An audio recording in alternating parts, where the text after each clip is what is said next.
Oke, preview gambaran besar Boruto episode 288 itu adalah adaptasi dari pertengahan Boruto 57 dan juga chapter 58. Nah, dimana dalam sinopsisnya di sini dijelaskan dengan judul Budak Tawanan. Nah, ini akan tayang nih 19 Februari 2023. Episode ini nanti memang menjadi gambaran yang menarik bagaimana Coach sendiri sudah bergerak itu di markas yang dulunya ditinggalkan oleh rekannya Boro. Nah, sementara di desa Konoha sendiri mereka juga tengah sibuk-sibuknya nih. Nah, dalam sinopsisnya ini berbunyi seperti ini. Agar semakin kuat, Boruto itu mengajak Kawaki untuk latihan bersama dengan Mitsuki dan juga Sarada. Sementara itu Coach sendiri tengah berada di tempat keagamaan Boro. Dan akhirnya dia melihat mantan eksekutif tertinggi Kara, Eida, sang pengguna teknik ilahi Senrigan, benar-benar muncul. Nah, keduanya bahkan terlibat pada perbincangan serius itu untuk saling mengenal satu sama lain. Dan dari sini kita akan membreakdown jalan cerita Boruto episode 288 nanti. So let's go boys, kita bahas lebih dalam mulai dari sini.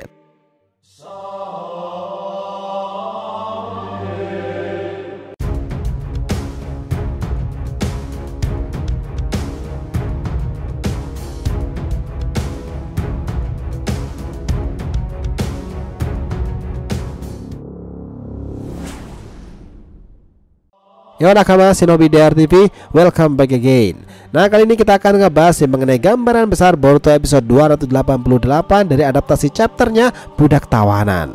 Oke, biar gak salah persepsi silahkan simak sampai akhir ya. Jangan lupa like dan kasih respon di video kali ini. Kita lanjut.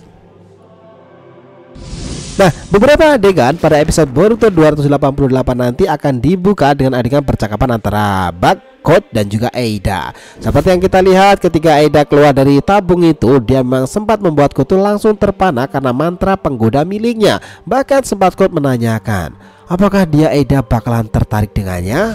Coach sepertinya sudah terjebak pada tekniknya itu. Awalnya dia terkejut bahwa itulah salah satu kekuatan untuk mencuri hati orang lain. Jadi juga bisa dibilang nih, sampai sekarang yang diketahui itu kekuatan Eida adalah Senrigan yang bisa melihat segalanya, dan juga mantra penggoda yang bisa memikat siapapun kecuali adalah bangsa langit Otsutsuki. Sederhananya Eida itu langsung menambahkan nih, kita anggap saja ada kamera keamanan di setiap sudut kota ini, dan kau bisa mengaksesnya kapanpun kau mau. Sebagian besar aku sangat bosan, walau terkadang aku melihat sesuatu yang sangat menarik. Salah satunya adalah Otsutsuki mati. Itu sangat menyedihkan kan, hingga membuatku sangat tertawa. Sayang sekali aku tak bisa menunjukkannya padamu. Dan kemudian jiwa isik itu mendatangimu kan. Dia sepertinya bicara cukup lama, jadi aku berhenti mendengarkan di tengah-tengahnya itu. Tapi kau memang sungguh malang sekali dibebankan dengan tugas sebanyak itu, Coach. Nah, Coach yang tambah takjub itu akhirnya diperjelas lagi oleh Eida nih, bahwa memang sulit menjelaskannya kepada orang lain. Rasanya seperti kesadaran itu berpindah ke sebuah tempat itu, dan aku juga bisa melihat ke masa lalu. Tapi aku tak bisa melihat kejadian sebelum aku lahir. Dan akan kukatakan ini sekarang, jangan pernah berpikir untuk bertanya hal tak sopan seperti berapa tahun aku bisa melihat ke masa lalu. Ini juga bukan kekuatan ramalan. Aku hanya bisa melihat kejadian saat ini secara langsung atau memilih peristiwa dari masa lalu untuk dilihat. Bahkan Coach, aku memang memprediksi kalau kau akan datang mengunjungiku. Nah, selain percakapan itu nih, Eida itu juga mengetahui bahwa Coach itu memiliki limiter yang hanya Amado yang bisa melepaskannya. Dan ia tahu betul bahwa Coach itu menyukainya, dan ia benci sekali dengan Amado itu. Nah, Eida sempat mengatakan bahwa meskipun mantra penggodanya itu bekerja pada banyak orang, tapi ada dua macam hati yang tak bisa ia curi oleh kekuatannya sendiri. Yang satu adalah saudara-saudara, dan yang satunya lagi adalah seorang Otsutsuki. Dan dari sanalah kesepakatan Eida dan juga Coach dimulai dengan ditandai bersulang bersama. Setelah itu nanti seharusnya itu ceritanya memperlihatkan panel yang membuat Boruto dan Naruto itu saling berpandangan terhadap pil obat yang dibuatkan Amado untuk menghambat Otsutsukifikasi. Sempat masalah ini nanti juga akan dibahas oleh Kawaki, Mitsuki dan juga Sarada. Nah, mereka yang cekcok itu membahas Coach nih, dan Kawaki merasa latihan itu tak akan ada efektifnya sama sekali. Lalu Mitsuki bertanya dan Kawaki menjawabnya, hal yang jauh lebih simpel dan yang mungkin kalian semua suka. Bam! Kawaki tiba-tiba menyerang Mitsuki. Tapi Mitsuki dengan cool itu bisa menahan serangan Kawaki dong. Bahkan Kawaki dia mengatakan seperti ini, tangkisan yang bagus Mitsuki, kau menjanjikan sesuai dugaanku. Lalu Mitsuki membalasnya, oh jadi dengan latihan bertarung ya. Jujur saja aku tak pernah keberatan. Nah, Kawaki bahkan mengatakan bahwa metode yang diberikan Jigen meskipun keras itu tetapi pada akhirnya rasional dan masuk akal. Lalu mereka bertarung satu sama lain. Bahkan ada momen yang membuat Boruto dan Kawaki itu benar-benar sparring berdua nih, dimana pertempuran mereka itu sampai membuat Boruto memunculkan karmanya itu lalu mengejutkan Kawaki. Dengan karma yang bangkit itu, Boruto kemudian menggunakan teknik Raiton Jinraisen dan membalikan serangan itu kepada Kawaki. Nah, dari sanalah akhirnya Kawaki itu benar-benar kalah menghadapi Boruto karena dia menggunakan karma tersebut.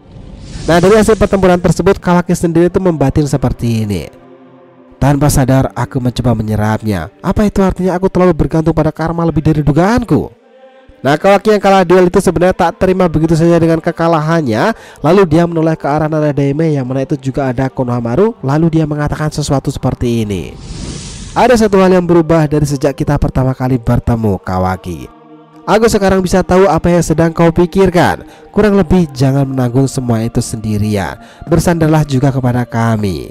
Nah, Kawaki, kita ini adalah temanmu. Kau mungkin merasa bertanggung jawab atas Kara yang mengincar Konoha dan juga ayah, kan?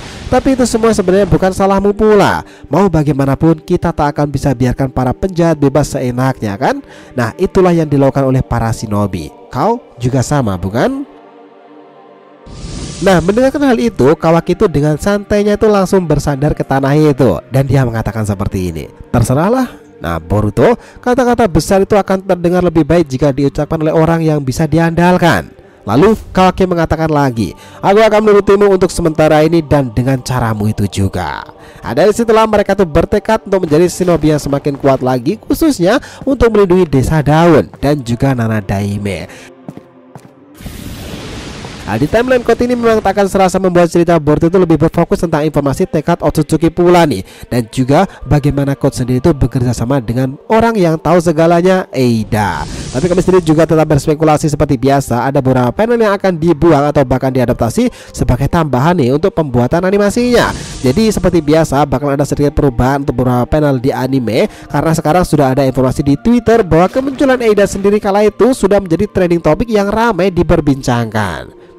That will be interesting. Gimana menurut kalian?